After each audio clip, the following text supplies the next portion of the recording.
स्नान करके जैसे ही व्यास जी महाराज ने सम्याप्रास आश्रम में ध्यान मगन हुए और बैठते ही भागवत भगवान की भागीरथी गंगा प्रकट हो गई।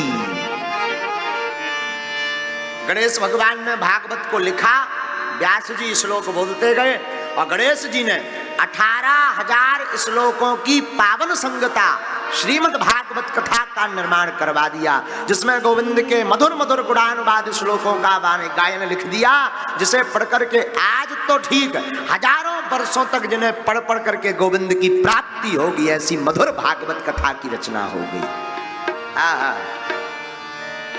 मन में विचार आया कि भागवत तो लिख गई पर इसका प्रचार कौन करेगा। तब तक ध्यान आया व्यास जी को कि हमारे पुत्र सुखदेव जी हैं, तो अपने शिष्यों को भागवत के श्लोक सिखा दिए, जाओ जाकर के यत्र तत्र भागवत के श्लोक गाओ। तो एक शिष्य सुखदेव जी जहां पर निराकार ब्रह्म की साधना कर रहे थे, सुखदेव जी साधना तो करते हैं पर निराकार ब्रह्म की। कौन सा ब्रह्म? जो निराकार है। और गोस्वामी जी ने निराकार ब्रह्म के बारे में लिखा, बिनु पाद चले सोने बिनु कांडा, बिनु पग चले सोने बिनु कांडा, करे विधि कर्म करे विधि नाना, आनंद रहित सकल रस भोगी, आनंद रहित सदा सकल रस भोगी, बिनु वाणी वक्ता बड़ जोगी, बिन वाणी भगता बड़ जोगी, तन बिनु परस, तन बिनु परस, नयन बिन देखा, गहराए राम बिनु पास देखा, बिनु पाद चले सोने बिन काना, करे बिन कर्म करे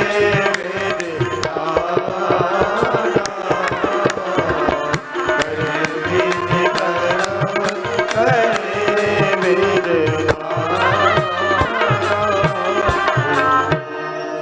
सुखदेव जी ऐसे ब्रह्म की साधना करते हैं जो निराकार हैं। आ हा आनंद आ गया। लेकिन व्यास जी ने अपने शिष्यों को भागवत कथा सिखाई, जाओ और जाकर के मधुर मधुर श्लोक गुनगुनाओ श्रीमद् भागवत के। बरहा पीड़म नटवर वपु कर्णयो कर्णिकारो, विव्रतवासा कनिक कपिसो, जयन्ते जमाना दान वेणो रधर सुधया, पूरयन् गोप वृंदे वृंदारण्यो स्वपद रमणो लाभ सदगीत कीर्ति। मधुर श्लोक भागवत का गुनगुनाया। क्या कहा भागवत में?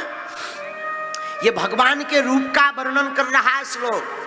कोई मोरपंख धारण किए हुए वृंदावन की कलकल किल्लोद करती हुई पावन तट यमुना तट पर कदम्ब के वृक्ष के नीचे कोई पैर के ऊपर पैर रखे हुए, कमर लचकाए हुए, तिरछा मुख किए हुए, चितवन सरोज सुंदर लावण्यमय सुंदर रूप है, गगन की भांति नीलांबर जिनका स्वरूप है, पीतांबर धारण किए हुए हैं, घुंघराली लटें जिनकी लटक रही हैं, लाल लाल जिनके होंठ हैं, बड़े बड़े जिनके कपोल हैं, जिनकी कारी कारी कजरारी मोटे मोटे मलूक मलूक जिनकी अखियां हैं, है, जिनके होंठ एकदम लाल रक्त की सूर्य की भांति चमक रहे हैं, सफेद दंतावली की बीच बीच में मुस्कुराहट आनंद छटा छा रही है, कंठ की भांति जिनका सुंदर, शंख की भांति जिनका कंठ दिखाई पड़ रहा, भुजाएं ऐसी भरी हुई दिखाई पड़ रही मानो कोई शत्रुओं का, राक्षसों का विनाश करने के लिए कोई अपने हाथ को बांध करके खड़ा, और माधुरी मनोहर रम्य सुमनोहर लावण्यमय रूप में वो बांसुरी की मधुर सुगबुकाहट की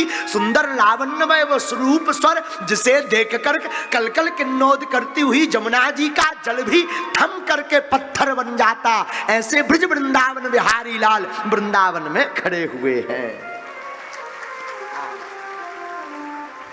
ऐसे बांके बिहारी श्रीधाम वृंदावन में आहा हा, बरदंत की पंगत कुंद कली अधराधर पल्लव खोलन की, चपला चमके घन बीज जगे छवि मौतन माले अमोलन की, घुंघराली लटे लटके मुख ऊपर कुंडल लोल कपोलन की, उन्हें वो छावर प्राण करूं कृष्णा बलि जाओ लला के बोलने की, बलि जाओ लला के बोलने की, बलि जाओ लला के बोलने की।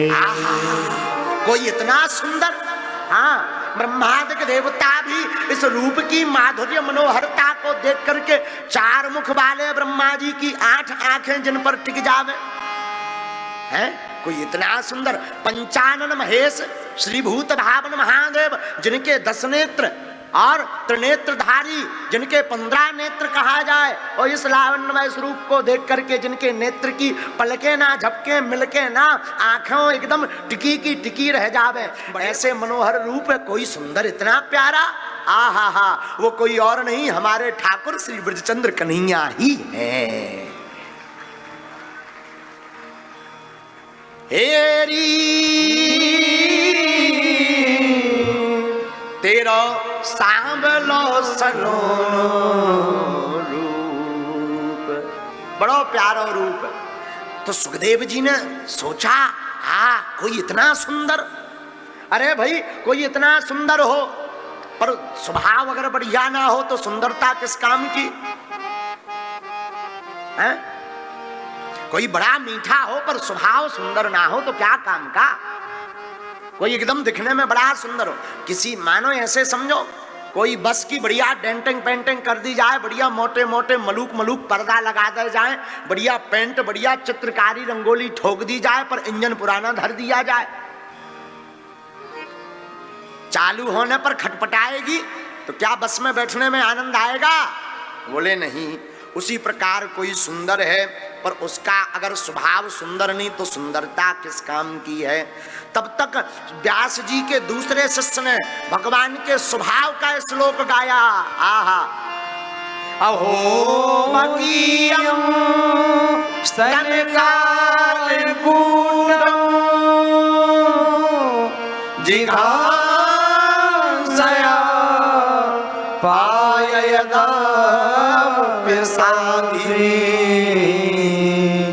लेवे गतिं धार्यतां ततोऽन्यं कं वा दयालु शरणं मृदेव, कं वा दयालु शरणं मृदेव, कं वा दयालु शरणं मृदेव।